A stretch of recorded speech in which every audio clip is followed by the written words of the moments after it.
તો નમસ્કાર મિત્રો, સ્વાગત છે તમારું આપણી ચેનલમાં ફરી એકવાર. તો આજે આપણે ખૂબ જ ઇમ્પોર્ટન્ટ એવા જે પેપર સેટ છે એને જોવાનું છે.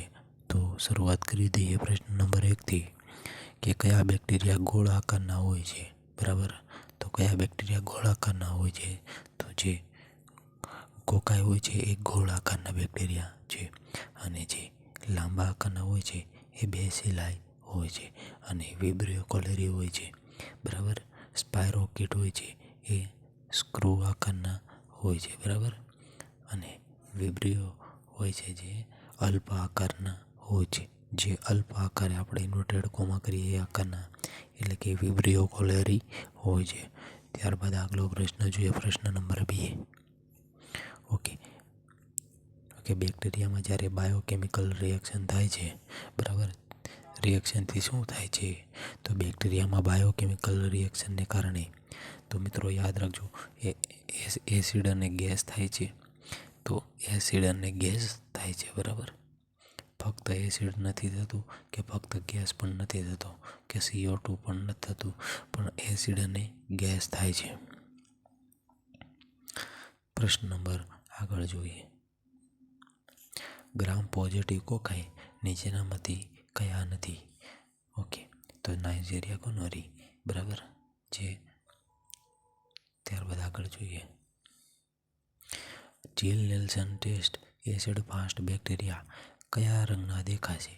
તો જીલ નેલ્સન ટેસ્ટની અંદર જે એસિડ ફાસ્ટ બેક્ટેરિયા છે એ કયા રંગના દેખાશે?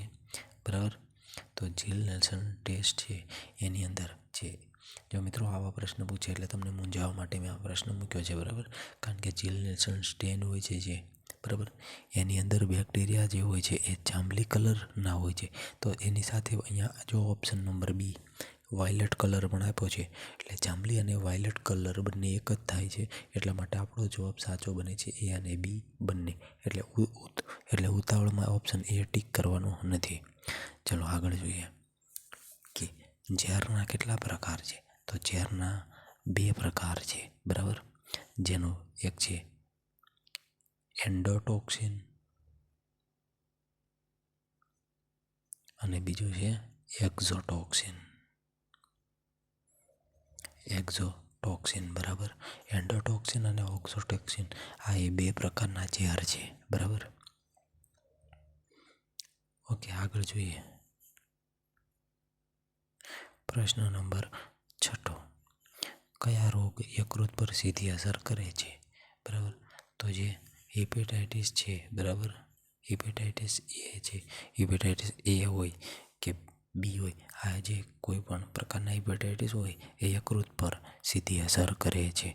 અને ડેન્ગ્યુ છે એ શરીરના કયા અંગ પર અસર કરે છે? જો તમને આવડતું હોય તો કમેન્ટ બોક્સમાં જરૂર કહેજો. ત્યારબાદ આગલો પ્રશ્ન જોઈએ, પ્રશ્ન નંબર 7 ઉપર. ઓકે, કયો રોગ શ્વાસ સંબંધિત રોગ છે? બરાબર, તો અહીંયા જે ઇન્ફ્લુએન્ઝા છે એ શ્વાસ સંબંધિત રોગ છે, કારણ કે ઇન્ફ્લુએન્ઝામાં જે શ્વાસોશ્વાસમાં તકલીફ પડતી હોય છે. કયો રોગ ચામડી પર અસર કરે છે? બરાબર, તો જે ચામડી ઉપર અસર કરે એ હર્પીસ નામનો રોગ છે, એ ચામડી ઉપર અસર કરે છે. અને મિત્રો યાદ રાખજો, જે ગ્લુકોમા છે એ આંખો પર અસર કરે છે. ઓકે, અને ચલો આગલો પ્રશ્ન જોઈએ, પ્રશ્ન નંબર 9. ઓકે, કયા ચેપ માણસમાં ફૂગથી થાય છે? બરાબર, તો એ કયો ચેપ છે જે માણસમાં ફૂગથી થાય છે? તો સુપરફિશિયલ અને ડીપ માઇકોસિસ બંને છે એ કેનાથી થાય છે? તો કે ફૂગથી થાય છે. એટલે માટે આપણો સાચો જવાબ શું બને છે? તો કે એ અને બી, સુપરફિશિયલ અને ડીપ માઇકોસિસ એ બંને ફૂગથી થતા રોગ છે જે માણસમાં જોવા મળે છે. ચલો પ્રશ્ન નંબર આગળ જોઈએ, 10મો. ડેન્ગ્યુ ક્યાં અસર કરે છે? તો ડેન્ગ્યુ છે એ આંખ ઉપર અસર કરે છે, જે આપણે આગળ જોઈ લીધું છે. હવે પ્રશ્ન નંબર 11. રિકેટ્સિયા કોના મારફતે વિકાસ પામે છે? તો મિત્રો આ પ્રશ્ન ખૂબ યુનિક પ્રશ્ન છે અને આઈએમપી પ્રશ્ન છે. બરાબર, તો જે રિકેટ્સિયા છે એ વાયરસની મારફતે મદદ કરે છે. બરાબર, ઓકે, અને જે વિકેટ જે હોય છે એ ફિલ્ટરેબલ જે વાયરસ હોય છે એની કરતાં મોટા હોય છે, અને જે બેક્ટેરિયા હોય છે એની કરતાં કેવો હોય છે તો કે નાના હોય છે, બરાબર. ત્યારબાદ આગલો પ્રશ્ન જોઈએ, નીચેનામાંથી કયા રોગ સક્રિય રીતે હલનચલન ધરાવે છે, બરાબર. તો જે સક્રિય રીતે હલનચલન ધરાવે છે એ તો કયા રોગમાં, બરાબર. મોસ્ટ આઈમ્પી પ્રશ્ન છે. તો મિત્રો, સક્રિય રીતે હલનચલન ધરાવતા જે બેક્ટેરિયા મીન્સ કે જે રોગ હોય છે, બરાબર. તો એ આ તમામ પ્રકારના જે રોગો છે એની અંદર, બરાબર, કે બેક્ટેરિયા છે એ સક્રિય રીતે હલનચલન ધરાવે છે, બરાબર. જેમાં ટ્રેપોનોમા પિલિડમ આવશે, બોરેલિયા રેપ્લેક્સિંગ ફીવર આવશે, અને વેલ્સ ડિસીઝ. આ ત્રણેય રોગની અંદર બેક્ટેરિયા એ છે જે સ્વતંત્ર રીતે હલનચલન કરે છે. આગળનો પ્રશ્ન જોઈએ, પ્રશ્ન નંબર 13. ટીબીમાં કઈ રસી આપવામાં આવે છે? તો ટીબીમાં છે એ બીસીજીની રસી આપવામાં આવે છે. ઓકે, બીસીજીનું રસીનું પૂરું નામ છે બેસિલસ કાલમેટ ગ્યુરિન છે. બેસિલસ કાલમેટ ગ્યુરિન. ઓકે, તો હવે જોઈએ પ્રશ્ન નંબર 6. પ્રોટોજુઆ કોનામાં વૃદ્ધિ પામે છે, બરાબર. તો આ પ્રોટોજુઆ જ્યારે માનવીમાં પ્રવેશે ત્યારે તે વૃદ્ધિ પામે છે, બરાબર. ઓકે, પ્રશ્ન નંબર આગલો, ગોળકૃમિ ક્યાં રહે છે, બરાબર. તો આ એક સ્પેસિફિક પ્રશ્ન છે, બરાબર. તો એનો સ્પેસિફિક જવાબ છે જે નાનું આંતરડું હોય છે એના ચેજુનમમાં રહે છે. એટલે ગોળકૃમિ ક્યાં રહે છે, બરાબર. તો કે નાના આંતરડાના ચેજુનમમાં રહે છે. ઓકે, પ્રશ્ન નંબર 16 જોઈએ કે ગોળકૃમિનો હોસ્ટ ફેક્ટર કોણ છે, બરાબર. તો કે ગોળકૃમિ હોય છે એનો હોસ્ટ ફેક્ટર હોય છે બાળક હોય છે. ગોળકૃમિનો હોસ્ટ ફેક્ટર કોણ હોય છે? બાળક. ઓકે, પ્રશ્ન નંબર 17 જોઈએ, અંકુડી કૃમિનું જીવન ફિલારીફોર્મ સ્ટેજમાં કેટલા દિવસ સુધી હોય છે, બરાબર. તો જે અંકુડી કૃમિ હોય છે એનું ફિલારીફોર્મ સ્ટેજ હોય છે જે, બરાબર. તો એ 5 થી 10 દિવસમાં હોય છે, 5 દિવસ સુધી રહે છે. ઓકે, અથવા 5 થી 10 દિવસમાં ત્યાં ફિલારીફોર્મમાં પહોંચે, પરંતુ કેટલા દિવસ સુધી જીવે છે એમ પૂછે તો 3 થી 4 વીક જીવે છે, જે ખૂબ જ મોસ્ટ આઈમ્પી છે, બરાબર. જો સૌ પ્રથમ રેવડી ફોર્મ હોય છે એમાંથી ફિલારીફોર્મમાં જશે, અને ફિલારીફોર્મમાં જતાં 1 થી 2 દિવસ થશે, અને 1 થી 2 અને અહીંયા 5 થી 6 દિવસ સુધી પહોંચતા થશે, અને 3 થી 4 વીક જેટલું જીવન જીવશે, બરાબર. ત્યાંથી તે આગળ ક્યાં જશે તો કે ફેફસામાં એ રીતે જશે, અને એક ચેન બનાવીને ગમે તેમ કરીને હૃદય અને ફેફસામાં પહોંચીને ત્યાંથી ક્યાં જશે તો કે જ્યાં તેને પહોંચવાનું છે ત્યાં પહોંચી પેરેનિયલ હોય કે કોઈ પણ સ્ટેજ હોય ત્યાં ઈંડા મૂકશે, બરાબર. ત્યારબાદ પ્રશ્ન નંબર જોઈએ, તો અંકુડી કૃમિનો ફિલારીફોર્મ સ્ટેજમાં કેટલા દિવસ સુધી જીવે? 3 થી 4 વીક જીવે છે, અને 3 થી 4, અને આ ફિલારી સ્ટેજ પહોંચવામાં 5 થી 10 દિવસ થાય છે, એટલું યાદ રાખજો. ઓકે, પ્રશ્ન નંબર આગલો જોઈએ, સૌ પ્રથમ દૂષિત પાણીથી કોલેરા થાય છે એવું કોને કહ્યું છે, બરાબર. તો કે સૌ પ્રથમ દૂષિત પાણીથી કોલેરા થાય છે એવું કોને કહ્યું છે તો કે જ્હોન વાલ્બી, તો કે ના, સર જ્હોન સ્નોએ કહ્યું છે. આ 100% સાચી વાત છે, બરાબર. ઓકે, હવે આગલો પ્રશ્ન જોઈએ કે કોને શરીરનું કંટ્રોલ યુનિટ કહેવામાં આવે છે? તો કે મગજને શરીરનું કંટ્રોલ યુનિટ કહેવામાં આવે છે, બરાબર.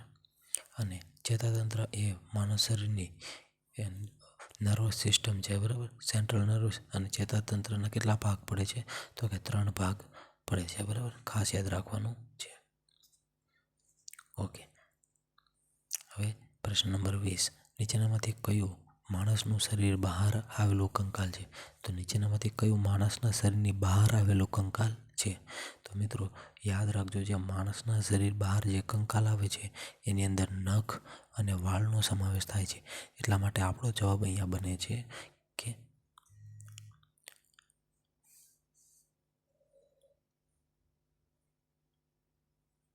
સોરી મિત્રો,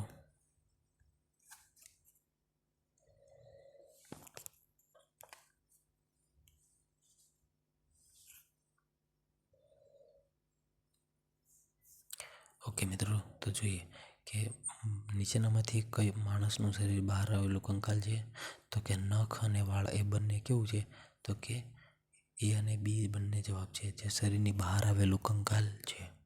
ઓકે, પ્રશ્ન નંબર આગળ જોઈએ. ઓકે, કયા કૃમિમાં ક્વિવેજ સ્ટેજ જોવા મળે છે? બરાબર, કયા કૃમિમાં ક્વિવેજ સ્ટેજ જોવા મળે છે? તો કે વીપ વર્મ જે હોય છે એની અંદર ક્વિવેજ સ્ટેજ જોવા મળે છે, જે મોસ્ટ આઈમ્પી પ્રશ્ન છે. હવે પ્રશ્ન નંબર આગળ જોઈએ. કયા રોગની રસી શોધાઈ નથી? બરાબર, તો જે હેપેટાઇટિસ બી છે એની કોઈ રસી હજી સુધી શોધાઈ નથી. બરાબર, ઓરી અછબડા જે રસી શોધી લીધેલી છે. બરાબર, હવે આગળ જોઈએ. વીપ વર્મ 3000થી 20,000 ઈંડા મૂકે છે. બરાબર, તો કઈ જગ્યાએ મૂકે છે? બરાબર, એક વારમાં મૂકે છે તો ક્યાં મૂકે છે, એવો પ્રશ્ન છે. તો કે વીપ વર્મ ક્યાં 3000થી 20,000 જેટલા ઈંડા એક વારમાં મૂકે તો સિક્કમમાં. બરાબર, તો જ્યારે સિક્કમમાં ઈંડા મૂકે છે ત્યારે 3000થી 20,000 જેટલા ઈંડા એક સાથે મૂકે છે. બરાબર, ત્યારબાદ આગળ જોઈએ. હવે પગ, ઘૂંટી, એડી અને નળાના ભાગમાં કયા પાટા બાંધવામાં આવે છે? તો પગ, ઘૂંટી અને નળાના ભાગમાં યાદ રાખજો મિત્રો, રોલર પાટા બાંધવામાં આવે છે, રોલર. ત્યારબાદ પ્રશ્ન નંબર 25. ફૂગની દિવાલમાં જટિલ શર્કરા જોવા મળે જેને શું કહેવાય છે? તો કે જે ફૂગ હોય છે, બરાબર, ફૂગની જે જટિલ દિવાલ હોય છે એની અંદર કાઇટિન જોવા મળે છે. એટલે ફૂગની જટિલ દિવાલની અંદર કાઇટિન જોવા મળે છે. બરાબર, અને જે કેરોટીન હોય છે મિત્રો, એ યાદ રાખજો, એ નખ હોય છે. માણસના નખની અંદર કેરોટીન જોવા મળે, અહીંયા કેરોટીન છે. ઓકે, કેરોટીન જોવા મળે છે. બરાબર, ઓકે. તો મિત્રો આપણે બીજા ઓપ્શનને પણ જોતું જવાનું છે, જેથી ઇઝી પડી જાય. તો મનુષ્યના મુખ પર કેટલા જોડી છિદ્ર આવેલા હોય છે? બરાબર, તો મનુષ્યની જોડી છે એની અંદર એક જોડી છિદ્ર આવેલા હોય છે. બરાબર, જેને નાસિકા કોટર કહેવામાં આવે છે. નાસિકા કોટર. બરાબર, મનુષ્યની અંદર જે એક જોડી આવે છે એને નાસિકા કોટર કહેવામાં આવે છે. ઓકે, આગલો પ્રશ્ન જોઈએ. મિત્રો વિડીયોને લાઈક જરૂર કરી દીજો. ઓકે, કારણ કે તમારા માટે અમે મહેનત કરીએ છીએ અને તમે લાઈક આપશો તો અમને પણ ગમશે. હવે ક્રોનિક સ્પોન્ડિલોલિસિસ નીચેનામાંથી કયું કોમ્પ્લિકેશન જોવા મળશે નહીં? બરાબર, તો કે જ્યારે ક્રોનિક સ્પોન્ડિલોલિસિસ થાય છે ત્યારે આર્થરાઇટિસ અને રિકરન્ટની સ્થિતિ ઊભી થાય છે. સંધિવા નેફ્રોટિક સિન્ડ્રોમ પણ જોવા મળે છે. બરાબર, સંધિવા પણ થાય છે અને નેફ્રોટિક સિન્ડ્રોમ પણ જોવા મળે છે. અને ક્રોનિક માલ એબ્રોપ્રેશન અને ડિયોડિનલ ઓબ્સ્ટ્રક્શનલ પણ જોવા મળે છે. અને યાદ રાખજો, ક્રોનિક સ્પોન્ડિલોલિસિસમાં ક્યારે પણ હાર્ટ એટેક થતું જોવા મળતું નથી. બરાબર, તો આપણો જવાબ શું બને છે કે હાર્ટ એટેક થતું નથી, જે આપણો જવાબ બને છે. એટલે કે ક્રોનિક સ્પોન્ડિલોલિસિસ જે ડિસીઝ છે, બરાબર, ઓકે, તો એમાં કયું કોમ્પ્લિકેશન જોવા નહીં મળે? તો હાર્ટ એટેક કોઈ દિવસ જોવા મળશે નહીં. એટલે આપણો જવાબ શું બને છે? Heart attack. બરાબર, ઓકે. હવે મોસ્ટ આઈમ્પી પ્રશ્ન, ARIના કારણે કેટલા ટકા મૃત્યુ પામે છે? બરાબર, એટલે કે બાળકો કેટલા ટકા બાળકો મૃત્યુ પામે છે? બરાબર, આ એક રહી ગયું છે. બરાબર, તો કે 13% મૃત્યુ પામે છે. હવે પ્રશ્ન નંબર 29. કયા કૃમિ આંતરડામાં કોલેક્સની મદદથી ચોંટે છે? બરાબર. તો મિત્રો યાદ રાખજો, કયા કૃમિ આંતરડામાં કોલેક્સની મદદથી ચોંટે છે? તો યાદ રાખજો, જે હુકવર્મ હોય છે, બરાબર, હુકવર્મ અને હુકવર્મ જે હોય છે, બરાબર, એ આંતરડામાં કોલેક્સની મદદથી ચોંટે છે, બરાબર. અને ત્યારબાદ આગલો પ્રશ્ન જોઈએ. ઝીકા રોગ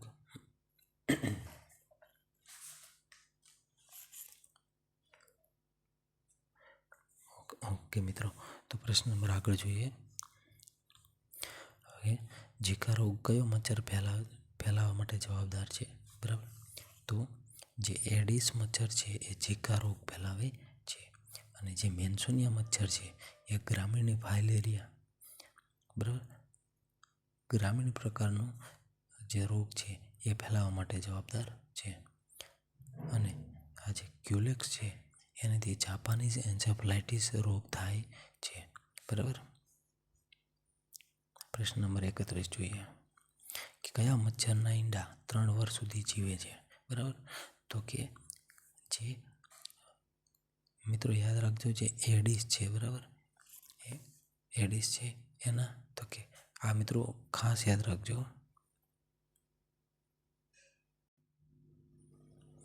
તો મિત્રો યાદ રાખજો કે એડિસ મચ્છર હોય છે જે ડેન્ગ્યુ કરે છે, બરાબર, ડેન્ગ્યુ, બરાબર. તો એના જે ઈંડા છે 3 વર્ષ સુધી પાણી વગર જીવી શકે છે. હવે અહીંયા પટ્ટી કૃમિ, બરાબર, આ ત નથી પણ ટ છે એવું સમજવાનું છે, તો લખવામાં મિસ્ટેક છે. પટ્ટી કૃમિના એક દિવસમાં કેટલી સગર્ભા પ્રોગેક્ટેડ બને છે? બરાબર. તો જે પટ્ટી કૃમિ હોય છે એને એક દિવસમાં 6 ઈંડા પ્રોગેક્ટેડ બને છે. તો આગલો પ્રશ્ન જોઈએ મિત્રો.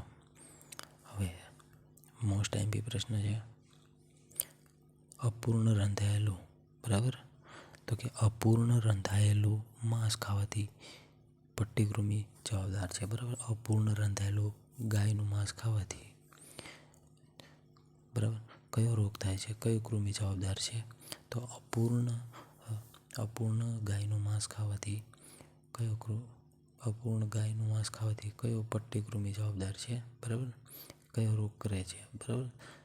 તો અપૂર્ણ માંસ ખાવાથી જે રોગ થાય છે તો એના માટે કયો કૃમિ જવાબદાર છે? બરાબર.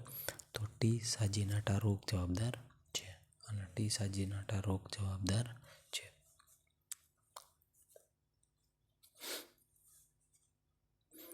અહીંયા આ પ્રશ્ન એ કહેવા માંગે છે મિત્રો કે જે અપૂર્ણ ગાયનું માંસ ખાવાથી જે રોગ પેદા થાય છે તો એના માટે કયો કૃમિ જવાબદાર છે?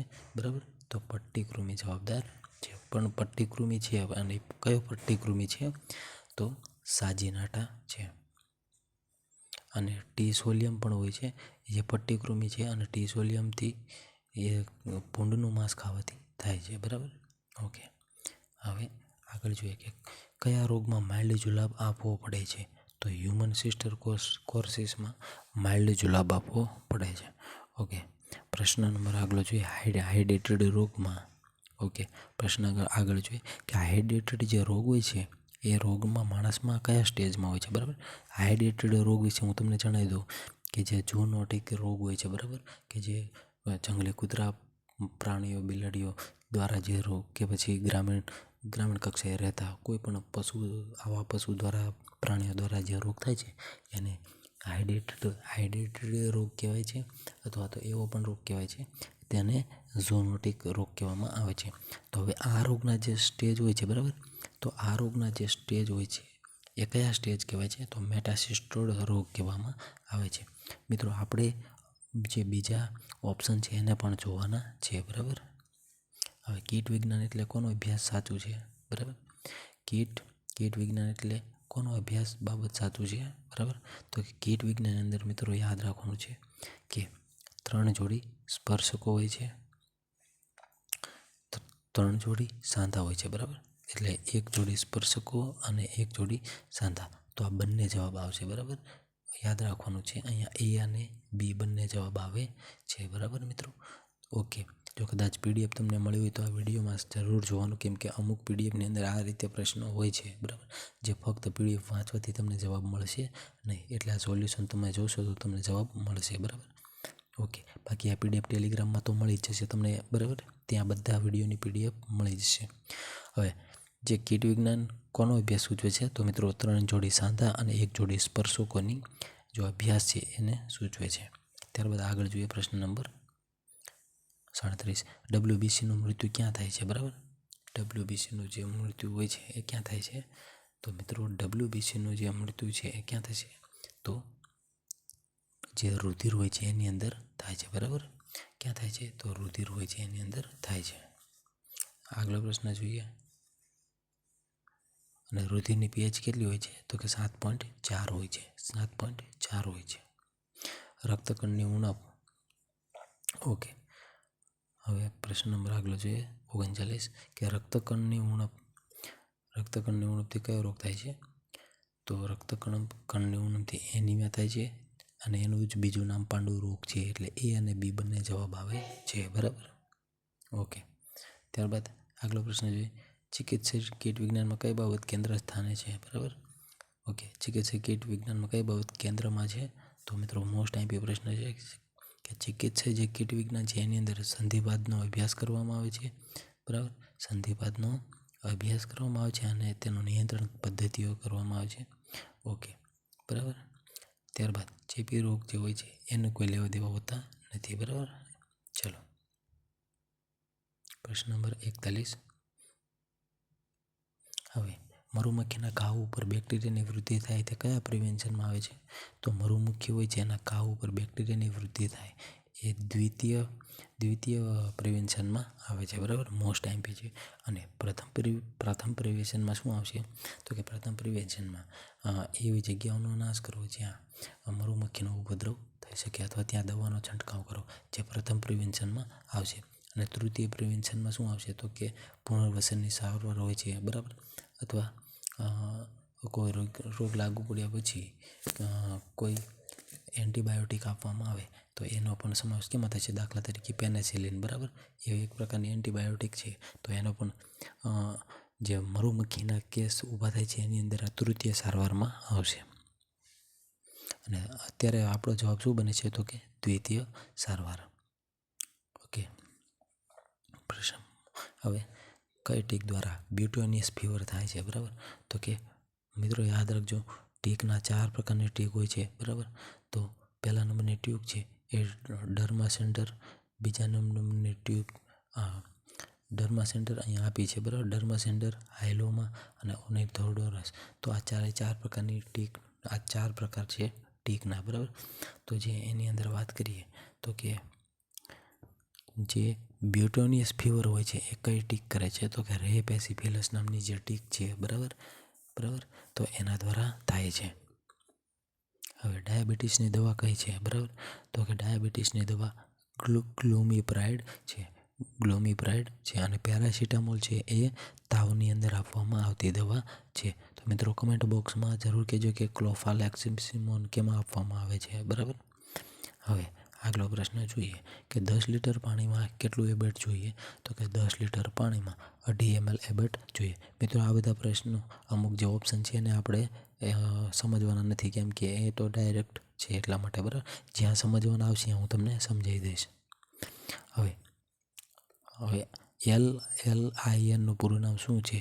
તો કે લોંગ લાસ્ટિંગ ઇન્સેક્ટિસાઇડલ નેટ છે, બરાબર. લોંગ લાસ્ટિંગ ઇન્સેક્ટિસાઇડલ નેટ છે, બરાબર. ચાલો આગલો પ્રશ્ન જોઈએ.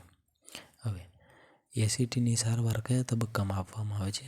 તો એસિડિટીની સારવાર મિત્રો યાદ રાખજો, બીજા અને ત્રીજા તબક્કામાં આપવામાં આવે છે, બરાબર. એટલે કે બીજા અને ત્રીજા ટ્રાઇમેસ્ટરની અંદર શું આપવામાં આવે છે? તો કે એસિડિટી આપવામાં આવે છે, બરાબર.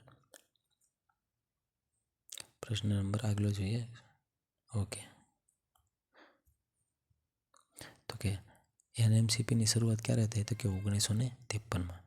હવે પ્રશ્ન નંબર મિત્રો 48મો જોઈએ કે સૂક્ષ્મ કીટ એટલે શું? બરાબર, સૂક્ષ્મ કહી શકાય તો સૂક્ષ્મ કીટ એટલે માઇટ કહેવામાં આવે છે, તેમાં જૂ આવશે નહીં, બરાબર. ત્યારબાદ આગળ જોઈએ કે મેરા ઇન્ડિયા અભિયાન કયા રોગ માટે હતું, બરાબર. તો કે મેરા અભિયાન જે હતું એ મેલેરિયા માટે હતું. અને મિત્રો આ મેરા અભિયાન છે એ 2019ની અંદર લોન્ચ કરવામાં આવ્યું હતું. હવે પ્રશ્ન નંબર 50. ઓકે, સુસુદગામી કારકથી કયો રોગ થશે, બરાબર. સુસુદગામી કારકથી એ સ્ક્રબ ટાઈપનો રોગ થશે. તો મિત્રો આ 50 મોસ્ટ આઈએમપી પ્રશ્ન છે આવનારી પંચાયતની ભરતીમાં. અમારા પેપરમાંથી અમે તમને નોન સ્ટોપ પેપર આપીશું, જેની અંદર તમને કોઈ ના કોઈ જરૂર ફાયદો કરાવી દેશે. Thank you so much. વિડીયોને લાઈક જરૂર કરી દેજો. જય હિન્દ, જય ભારત.